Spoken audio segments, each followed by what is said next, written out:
So hi guys, আসসালামু আলাইকুম। আজকে আমরা দেখাবো কিভাবে মধু আহরণ করা হয়, শস্য ফুলের মধু। আপনাদের সব কিছু দেখাবো। সো দেখতে থাকেন, সামনে আমরা এগোই।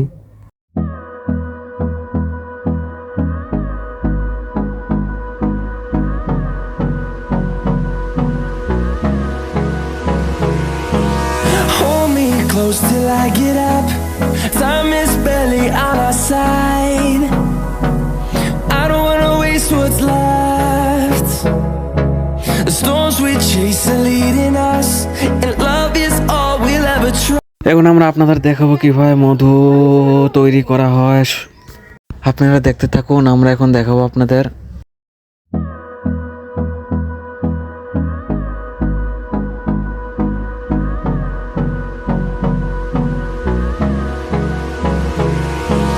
Hold me close till I get up. Time is barely on our side. অনেক সুন্দরভাবে সাজানো হয়েছে, খুব সুন্দরভাবে। এগুল প্রত্যেকটার মধ্যে মধু আর কি, মৌমাছির চাক।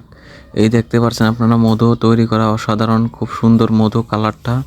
সো এই দেখতে পাচ্ছেন শস্য ক্ষেতের মধু। এগুল বক্সের মধ্যে অনেক কিছু অনেক আছে, মধুর চাক, মৌমাছির চাক। সো গাইস, এই পর্যন্তই ভিডিও। আপনাদের কাছে যদি আমার ব্লগ ভিডিওটা ভালো লাগে, সবার কাছে সবাই সাবস্ক্রাইব করুন, কমেন্ট করবেন। নেক্সট ব্লগে আপনাদের সাথে আবার দেখা হবে। সবাই ভালো থাকবেন, সুস্থ থাকবেন। আল্লাহ হাফেজ।